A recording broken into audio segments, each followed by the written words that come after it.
Okay, folks, welcome. We're going to do our sketching of the contour line drawing of a plant. I know you think, wait, contour line, this is what we did in the last unit. Well, we're going to end with contour line, but first we're going to implement our learning about simple shapes, monster grip, and ghost lines. First thing I've done is I have my drawing paper from my packet, and then I have a plant to look at. I'm actually looking at the real deal. Let me see if I can sneak him under the camera. Hello! Okay, so there's the plant that I'm looking at. I took a picture of it and printed it out just so you could see what I'm doing side by side. If you have a real plant to look at, I really recommend it. It just gives you more information for one color. You just get a greater sense of the volume of it, and it's going to give you a more accurate drawing. If you have only a photo, that is totally fine. If you need to find one in a book or on the internet, that works as well. All right, first thing I'm going to do is decide if my paper should go horizontal or vertical. My plant has a lot of vertical motion, so I'm going to turn my paper so it is vertical. I want to make sure I have a kneaded eraser on hand. Eventually I'm going to need my white vinyl eraser, definitely a pencil sharpener, and my drawing pencils. Okay, first things first. I'm going to try to find the biggest shape. And I mean the shape that includes everything. So all of the leaves, all of the blossoms, the flower pot. What shape is that? And with my pencil in monster grip, so I'm going to lay it on the table and swoop it up, nice and light and loose. I'm going to just block in that biggest shape, which is kind of like, it's like a triangle that got the bottom of it chopped off. So I don't know what you call that, some kind of quadrilateral. Okay, next I'm going to find the next biggest shape, which for me is this block, like the U of the blossoms and the stems. And then nice and light and loose, I'm just going to lay that in. All right, next I see the next biggest shape as the flower pot, which is kind of a rectangle. The reason we do this is so that we don't start drawing in detail mode, like if I started with those blossoms and it's so perfect and it's the best flower I've ever drawn, and then you get to the end and you realize there's no room for the flower pot. By going light and loose in the beginning, if I realize that I've made something too big or too small, I can just clean it up with my kneaded eraser. Doesn't take much, okay? So making sure that we're not going to run off the page here with my flower pot, that we're not going to run off the page here with my blossoms, we're just getting the basic shapes. The next shape I see are these 4 big petals, and together they form a chevron, I think. I don't know that that's the right math term, but I'm going to go for it. Some kind of quadrilateral, so it's wider on the sides. Please feel free to correct me, all you math people. All right, this cluster of flowers all together is like an oval that juts out to the side. And then this cluster of flowers, oh, it's kind of like a triangle, like a wedge that goes out to the side there. Okay, I have my largest shapes. I'm still in detail mode, holding my pencil in the middle, light and loose.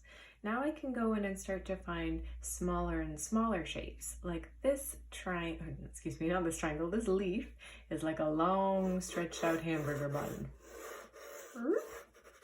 And this one, that's like a curvy triangle. So I can start to lay those in. If I begin to find that these extra lines, my first shape lines, are in the way, then I can clear them out a little bit. You can clean up as you go. This one is kind of like a tongue pouring down. So they don't all have to be circles and triangles and squares. Whatever you need to use to identify them, that's fine. And I'm going to lighten this one before I go in with my last shape. Okay, this one is a tricky one.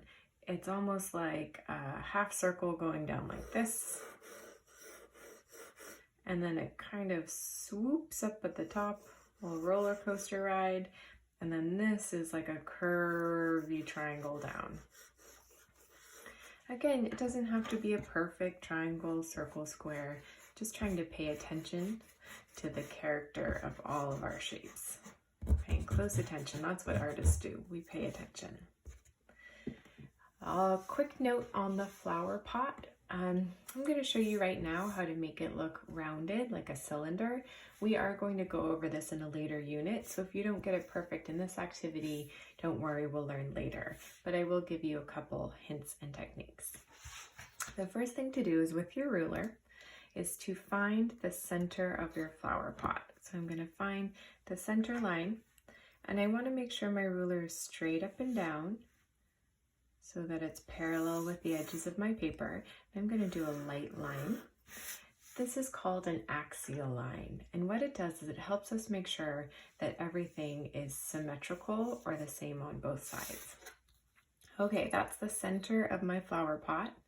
I want to lay my ruler parallel with the bottom of my paper, and I want to make sure that I make the pot the same width on either side. So I'm just going to make a light mark. For me, I'm doing an inch out on either side, and I'm also going to do a slight horizontal axial line. We'll need this in a minute.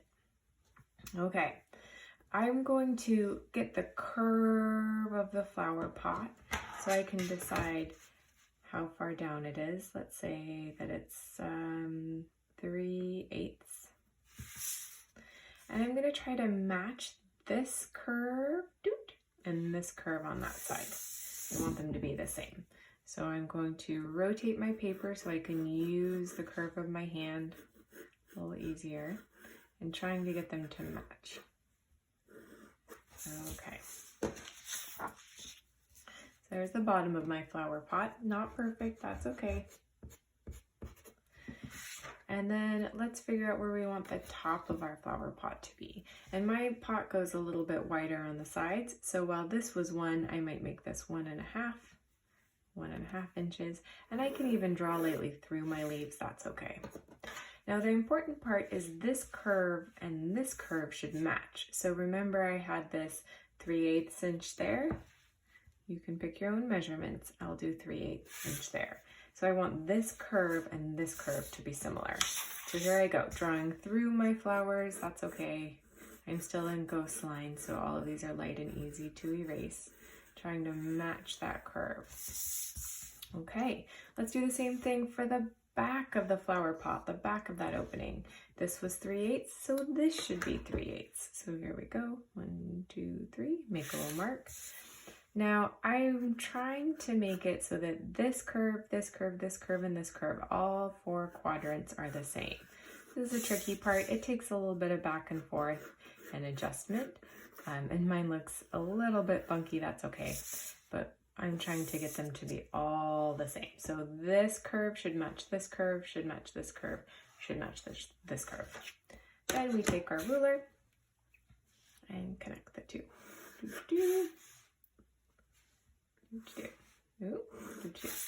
All right, there is our cylinder. I'll go through and erase where it should go over the flower pot, so I can erase in the center of those leaves. Same thing here, same thing here. All that hard work gone. No, it's still there, because it will make sense when we see the lip coming out behind the leaves. All right. If you don't take the time to use all your cross marks, just make sure that this bottom line is curved. Because your flower pot is a cylinder, right? It's a rounded object. When we look at it from the side, there's a little curved line. And please check on your actual flower pot. Double check and make sure that you can actually see that curved line. I bet you will see it there. Okay. Once I have my basic shapes, including the flower pot, I can start to go in and block in some more simple shapes. So maybe I'm going to isolate the single flowers. So I'll notice that each blossom all together is like a rectangle. And this one is kind of like a triangle, and there's a flower coming out behind this one that's kind of like a square. And this one is kind of like a square. So I'm still not getting down to all the petals, but I'm going to start blocking in smaller and smaller shapes, more detailed and more detailed shapes. And then this is a square coming behind. Okay. Okie dokie. And Just the sticks there, one more detailed. Just the stick actually comes kind of down like that. And you can take a moment and erase. You just want to tidy up every once in a while. Had a little party, time to tidy it up, get ready for the next one.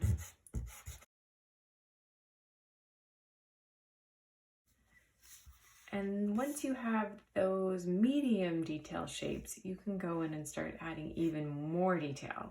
For example, I could start adding the petals, which are like diamond shapes. This one's kind of like a triangle.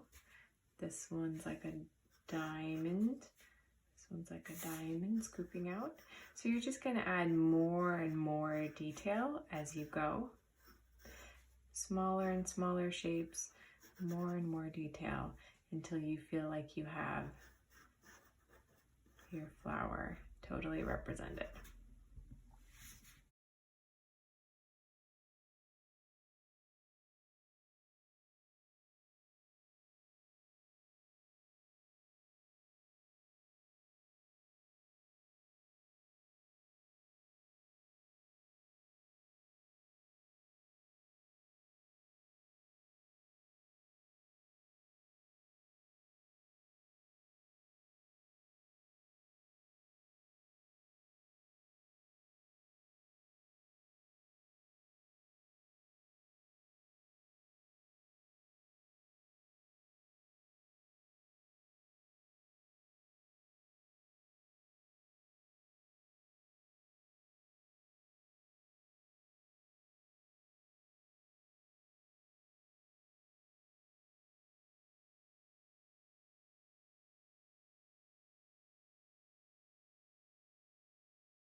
Okay, I have a general idea. At a certain point, you want to make sure that you know what your real line is. We are going to go over this with a much cleaner line in a minute. And I don't want to have to be deciding as I'm doing that. So if I see any lines that I know aren't true, I'm going to take a minute and erase them. Like right here, it's a little sketchy, a little squiffy. So I just want to make sure that I've gotten rid of any lines right now that I can guarantee I'm not going to want to use in the next step.